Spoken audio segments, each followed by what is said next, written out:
Good afternoon, members of the media, wider viewing and listening public of Trinidad and Tobago.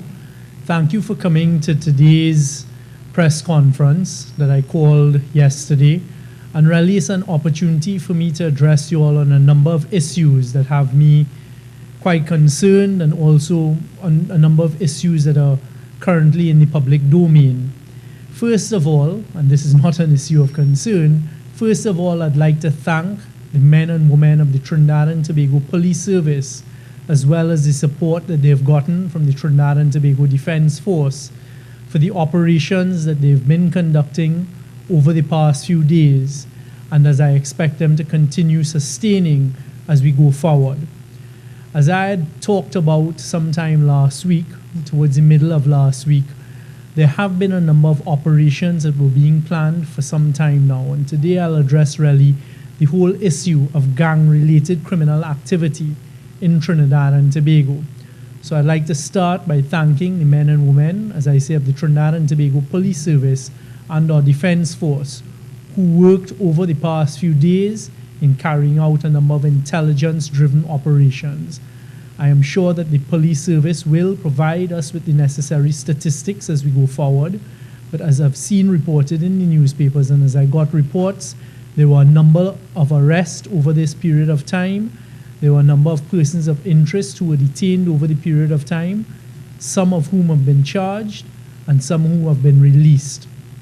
And I'd like to say that was a job well done, and I expect that these exercises will continue as we go forward in the coming weeks and months.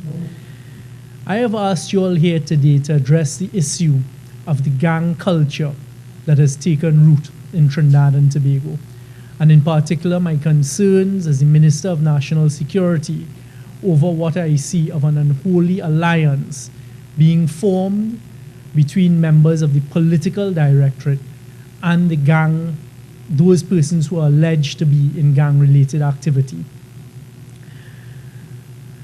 Going forward, and as has been happening over the past 6 to 8 months, the intelligence services and our police services and our defense force have been driving their operations as a result of intelligence and the gathering of information. We had always said that this would take some time.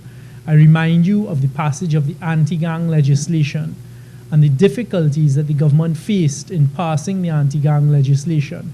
But fortunately, you, the public of Trinidad and Tobago, saw the merit in what the police force or police service were asking for with the anti-gang legislation, and you rose to the occasion as you do when it is important for Trinidad and Tobago, and you put the necessary pressures on the politicians of the country, and the anti-gang legislation was passed. As I have been indicating over the past few weeks, the anti-gang legislation is being utilized. Not only has it been utilized by the Trinidad and Tobago Police Service with a number of charges being laid under the anti-gang legislation, it is actively being utilized by the Trinidad and Tobago Police Service, who I remind you, the population, are the ones who had asked for the legislation. This legislation has very specific provisions that deal directly with the elements of gang culture and the related types of specific charges that can be laid with respect to persons who their allegations of participation in gang-related activities. And as I've said before, it also protects persons that if you're threatened or there's intimidation by gang members for you to either join or leave a gang, they can be charged. It also allows, under the legislation, things like detention orders for the longer incarceration of persons who have been accused of gang-related activity whilst investigations are taking place. So once again, I think it's worthwhile repeating to the population that this legislation is currently being utilized by the Trinidad and Tobago Police Service, and I am assured that we can see it being utilized even more so as we go forward, tackling the scourges that come along with gang-related activities. As I said, we in the government have serious concerns about what we're seeing and what I now call a modus operandi, a playbook that is taking place between the association, in particular of the opposition, and members who are accused of or their allegations with respect to gang-related activity. Not too long ago, in fact, a few weeks ago, or maybe last week, it was reported on the 13th of February, which was last week, we had on a UNC platform chaired by Ms. Jerlene John, a deputy political leader of the UNC, and I believe at that meeting the opposition leader and the political leader of the UNC, Ms. Kamala Prasad Bisesa, was also present. An individual who was put onto a UNC platform claiming that he had been shot 9 times and that he was part of the youth in a particular area in Trinidad, in the Talparo area. And there was this association, and Ms. Jerlene John saying that it was on a walkabout, she had come about this individual, and that she had brought him up onto the platform to speak for the youth of the area. Of course, as the government, we encourage the participation of youth in our society, and in particular in decision making and in the political arena. However, upon further investigation, I have now uncovered that this particular individual who found himself invited and speaking on a UNC political platform at which the deputy political leader was his introducer, as well as the political leader present, in fact, has had 22 criminal charges laid against him over a period of time.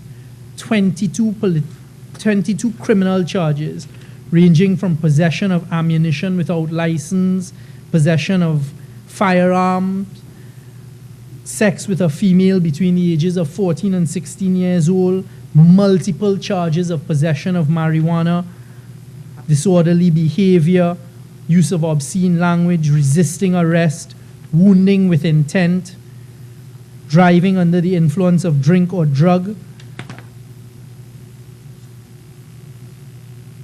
and malicious damage. And when I say multiple charges of possession of marijuana, there are over 10 specific charges of possession of marijuana. This is a very worrying turn of events. And when one traces the history of the UNC, it seems as though this is coming straight from their playbook. And today I'm putting the population on notice to please keep an eye out for this type of activity and behavior. And I'm going to go now into a bit of the history that supports my submission, that unfortunately it appears as though the UNC party thinks that they have to get into bed with the criminal element, and in particular persons associated with gang activity, in order to win elections and to make political mileage and to gain political ground.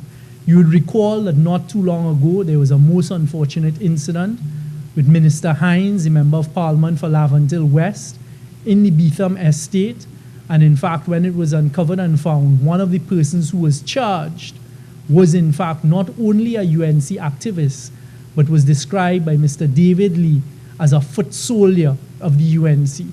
Footage was subsequently found where that person was giving out UNC jerseys and were told, even encouraging persons in this type of disorderly and illegal activity. But it goes much further back than then. If you go through the records, and in particular the media records, you will see in 2013, in particular, Miss Jerlene John, when she was then the managing director of the HDC, and then under the housing minister, Dr. Rudal Monilal, they had given out a number of HDC contracts, including one quite ironically, for the building of the Duncan Street Police Post to persons who were alleged to be in criminal and gang activity. One of those very persons was in fact detained in the police exercises that took place as a result of intelligence-driven operations over the last 96 hours. It appears as though Ms. John in particular sees it as part of her mandate, and a very irresponsible one at that, to go out along the east-west corridor of Trinidad and Tobago and to find the criminal element to provide support. This also leads us back into what was uncovered in 2014 with the live sport program, and some very disturbing information that had come out in 2014 with respect to the live sport program. As we all know, that was a program that initially began as a $29 million program, quickly mushroomed to $113 million, and eventually stopped, mirrored in a controversy of criminality and allegations of criminality, including some persons associated with the program being murdered, at about $400 million. At the time, one of the main coordinators of the program, Mr. Hassan Ali, who was part of the program, the father of Rajai Ali, was quoted in giving an interview to the media where he said he assisted the then government, the UNC government, to, quote, help bring voters to vote. That kind of thing, I'm telling you straight, is my position. I participated to help the UNC come into power. The first time they came into power, we were very effective in the streets. We participate in the politics. We help try to bring the voters in and influence the voters. We know we do that well. When he was asked, had he been rewarded for this help, he said, we've been assisted to help resolve issues on the ground, in the low, on the quiet. As a matter of fact, we find we does function better when the UNC has some influence. These are things people don't know. This was just part of the quotation of his interview with the media at the time in 2014, when the live sport program and the criminality associated with this $400 million program was exposed. It also is worthy of reminding you, the population, that two former UNC candidates, one in Tobago, Mr. Barrington Thomas, also known as Skippy, I understand, who went up as a UNC candidate in Tobago, also has a criminal record and a rap sheet, as we call it. I was also reminded that some time ago, I believe in the 2000s, an individual again went up as a UNC local government candidate. And that individual's name, and he was well known to the police and to law enforcement, was Sean Bill Francis. As the Minister of National Security, and in particular since coming in as the Minister of National Security, I have been asking our law enforcement officers to utilize the anti-gang legislation, and in particular for them to tackle the scourge of criminality that is brought about by gang activity and criminal gang activity. It is very disturbing to see that rather than assist the population in reducing this type of behavior, it seems to be encouraged in a particular quarter. And I'd like to draw a very extreme distinction and something that draws them apart. As I have just said, persons with criminal records have been put forward by the opposition, United National Congress, as candidates in elections. That does not happen in the PNM. They also have had, as recent as last week, an encouragement to bring persons who are known criminals, 22 charges laid against them, onto their platform to promote the party and the party politics. I stand here today to draw this to your attention and ask that you, the population, continue to look on very carefully as this develops, but also to give the assurance, as I leave here today, I'm going straight into my weekly meeting with the heads of security, and some of the issues we will be discussing are continuing to drive the fight against criminality, continuing to secure our borders. I saw yesterday an attempt by the UNC to water down the very good work that is being done by our Trinidad and Tobago Coast Guard, as well as our Trinidad and Tobago Police Service and the Immigration Division and Department in properly securing our borders and in making our borders more secure. This has been taking effect. As the representative of the government charged with the responsibility for national security, and as I push forward to fulfill my mandate in fighting crime, I state once again for the public record that under my tenure and watch, no one is above the law, from the highest level to the lowest level. And I will work along with our law enforcement officers, our intelligence agencies, to provide them with the necessary policy, strategy, and resources that we can afford within reasonable limits, and making sure we get value for money to continue to fight crime. But it is very, very disturbing as a citizen of Trinidad and Tobago to sit back and to stand knowing the type of work that we're doing under the Commissioner of Police, the Chief of Defense Staff, or Head of the Intelligence Services, and other areas in the national security apparatus, including our prisons, in what we're doing to tackle the scourge of crime, and in particular crime that comes from gang-related activity. But to see that promises are undoubtedly continuing to be made by those in opposition. And as we heard from that interview surrounding the life sport program, and we should never forget that life sport program. And I can say here without fear of contradiction today, based on the intelligence reports and the briefs given to me, we continue to fight the effects of the life sport program, giving $400 million to criminality and pushing criminals in a direction where they are able to arm themselves, and we all know the types of arms and ammunition they now carry, and to better and make themselves more sophisticated makes it more difficult for those in law enforcement and those of us who are literally trying to push back against the criminal element in Trinidad and Tobago. So I thank you very much for your time here this afternoon.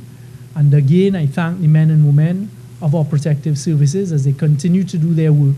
And I continue to assure them that they have my support as the Minister of National Security, and we will not rest as we continue to push back and to fight hard against the elements of criminality in Trinidad and Tobago.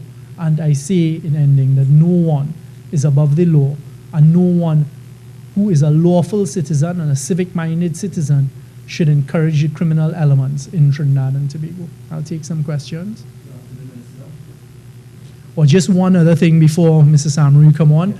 I saw it reported in the newspapers today, I think it was in The Guardian, that Dr. Munilal was suggesting that the government was derelict in its duties in not doing anything with respect to a 2014 report. The first time that I became aware of that 2014 report was when I read of it in the newspapers yesterday. I was contacted by the reporter on Saturday evening asking me about a report. Of course, I did not comment because I had absolutely no clue what report it was that was being referred to. Upon reading that story yesterday and seeing that it was a report that was authored by the then Minister of National Security in 2014, who is now our Commissioner of Police, Mr. Gary Griffith, I contacted him and asked him for a copy of the report. He himself did not have a copy of the report. He told me at the time that report was tabled by him at Cabinet and pursued by him with his Cabinet colleagues, and there was great resistance met to that report. So it is quite hypocritical of Dr. Munilal, who would have been part of Cabinet and a senior member of the then government, to sit on that report from 2014. I saw him trying to cover his tracks and saying that they had intelligence operations and they tried to do something. The facts speak for themselves. And the fact is that down to the very last minute, the UNC government continued to encourage that type of criminality through the various programs that they had and the various contracts that they continued to give out to the criminal element. And I just put on the record that the first time I, as Minister of National Security, or as part of this government that came in September 2015, heard of that report was when I read of it yesterday in the newspapers, and I'm currently trying to get a copy of the report. Good afternoon, Minister.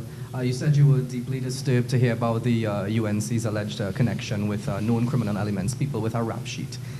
But one of your own Cabinet colleagues took a certain Cedric Burke to the office of the President and has been known to say that is a friend of his. I mean, what would you have to say about that? What I have to say is I drew the distinction. Cedric Burke has never been on a PNM platform. Cedric Burke has never been a PNM candidate, local or otherwise. At the time when that incident took place, my Cabinet colleague was sanctioned by the Prime Minister, and we all know what happened. She was removed from the Cabinet as a result of that. And brought back. Correct. But so is therefore is the connection done? Was it did the party see that the connection was severed there? Is he still a friend? I cannot say. Those are questions that unfortunately have to be directed at my colleague. Yeah, I know, but it brings to the point that we all believe political parties curry favor with some unsavory elements to win elections. I mean, wouldn't that be doing the same thing? I don't think that this political party and this current administration is currying favor with any criminal element, and certainly as a Minister of National Security, I will not condone that. All right. With respect to those that investigative report Guardian Media did over the weekend, now that you're going forward with it, will you be looking to cut off any of those existing contracts? I can say one of the things I've asked is to be provided with reports with respect to any accusations and allegations of persons who are allegedly engaged in criminal activity, and in particular these gang activities, to be provided to me for me to see and identify where the particular areas. I've heard this in HDC, CPEP, URP, and some of these areas. And those reports have now been provided to me. I'm in the process of going through it, and I intend to action it, yes. All right, so can you say definitively here that the People's National Movement, any member of the PNM on the political platforms or any member of cabinet, they have no links with any criminal elements, whether alleged or No, I convicted? cannot say that definitively. As you have just pointed out, I cannot say that definitively. Afternoon, Mr. Young. Shane Superville from Newsday newspaper here. Those are some very serious accusations in made there against the opposition. With that in mind, especially given the fact that you said they're actually calling for people with a quote-unquote criminal record to come forward, is it safe to say that some members of the opposition are or will be under police investigation? That is a question that has to be directed to the police. I didn't say that they're calling these people forward. What I've done is I've just laid the bare facts before us. They've had as candidates, and you have to go through a party procedure and a party selection process to become a candidate, either a general election candidate or a local government candidate. They have put forward persons with serious criminal records. We've seen recently as last week, on a political platform, someone who has had 22 criminal charges laid against him being endorsed on a political platform.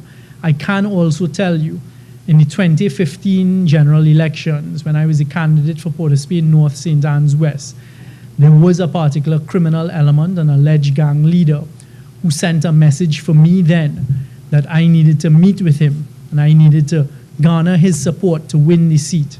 I sent back a very short and curt response that I won't repeat here, but in no uncertain terms, refusing to meet, refusing to discuss anything like that. And the threat was, if I didn't meet with him and I didn't embrace him, he would go on to support the UNC, and that did in fact come to pass. He then was distributing quite openly UNC jerseys, paraphernalia, and trying to persuade persons in Port of Spain North, St. Anne's West to vote for the UNC.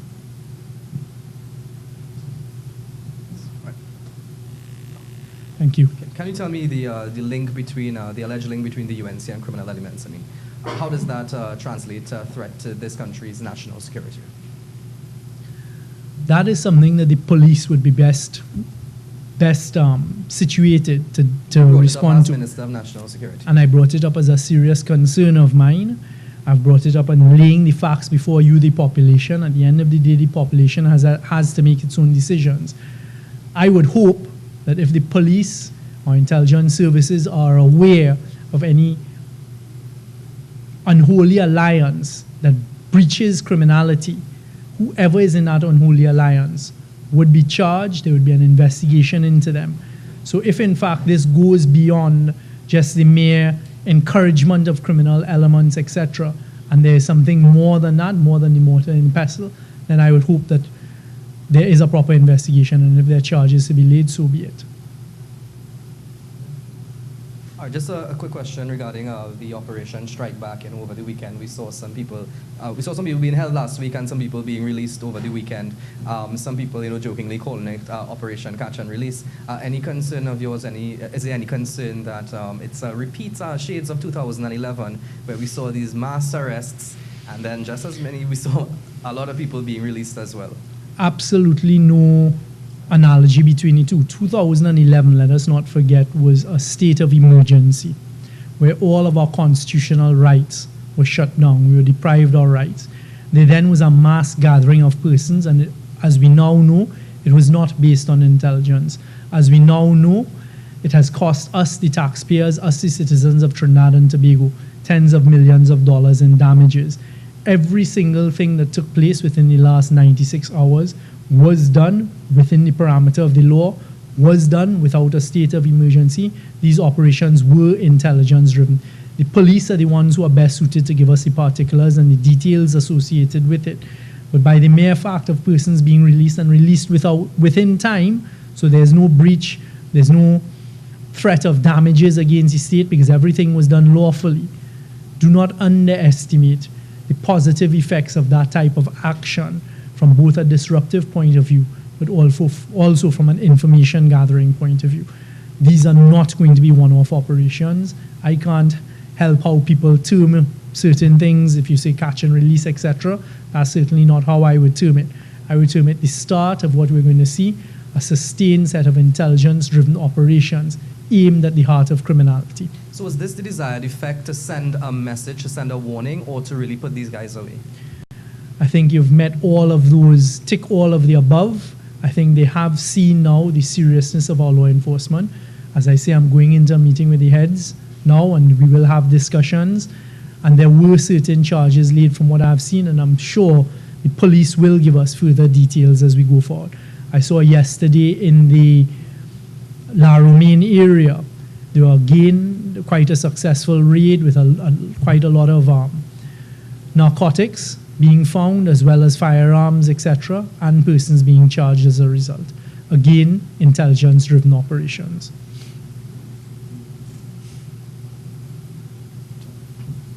Question coming from my You are the Well, spokesperson. yeah. Well, we're doing our one newsroom thing now. We saw the Commissioner of Police getting some death threats. Any against you? I have had, and that's not something I would go into, yes.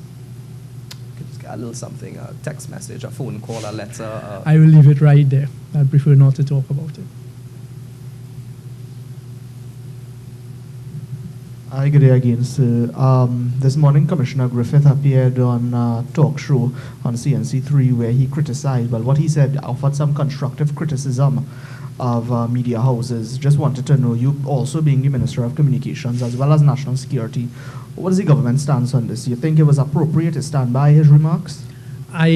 Unfortunately, I have been in meetings. I was then chairing F1GP this morning, and we have no phones or any devices in. I left there straight to come here. So I don't know what you're talking about. I plead ignorance that I'm not aware of what you're referring to. You want me to clarify? You can if you would like. Well, yes. what he said in essence was he was referring to a particular media house during the raids in the Beetham last Thursday, I think it was, where they took an interview from two young men in Beetham, and he said that that interview in effect really just presented one side of the story of their operations in the Beetham, and they didn't bother to contact him or any other police officer for their side of what took place. And in that, I suppose he, accused that particular media house of just showing slanted facts, as the case may be. Okay, well, again, I personally haven't seen this interview with the Commissioner of Police, Mr. Griffith. He is more than capable of speaking for himself, so I think those questions are best directed towards him. I can tell you, as the Minister of Communication, all I can do is encourage our media to continue to be very responsible. You all know your duties and responsibilities quite well, and just understand the heavy duty and responsibility that you all carry in presenting a fair reflection of the facts and a reasonable reflection of the facts, and how important that responsibility is on you all for us, the citizens of Trinidad and Tobago. And just continue being fearless in what you do and doing it to the best of your ability. That's all I can ask. One last question from myself. I spoke to Mr. Griffith not long before coming out here, and he said that the code red, or the red alert, is still in effect, and from what he sees, it may very well stay in effect until Ash Wednesday. With that in mind, how does that affect, the national security preparations for Carnival 2019? it would not affect it. In fact, it might enhance it, because as you all are aware at this stage, the code red is with respect to the Trinidad and Tobago Police Service. What it does is it triggers a set of consequences, a set of effects out of that. So, for example, there's more presence of police, there's a heightened state of alertness, and these types of things. So that can only, in my view, augur well going into the carnival season. What I can tell you all is that the preparations for Carnival and the security and safety of Carnival continue afoot. I'm going now to a briefing where we will discuss those things. I am quite pleased at this stage. I knock on wood. So far, there have not been any untoward incidents. We had quite a significant event in the Savannah for many hours yesterday. We've had some others over the weekend. Again, knock on wood, no incidents. And I just hope and continue that we continue that way. And I just use this opportunity to ask all citizens of Trinidad and Tobago to continue to keep your cool heads and to just enjoy the season, enjoy it safely, and be mindful of those around you and ensuring their safety and security. And to thank the police service and all others who are going to make it a safe carnival for us. That's it.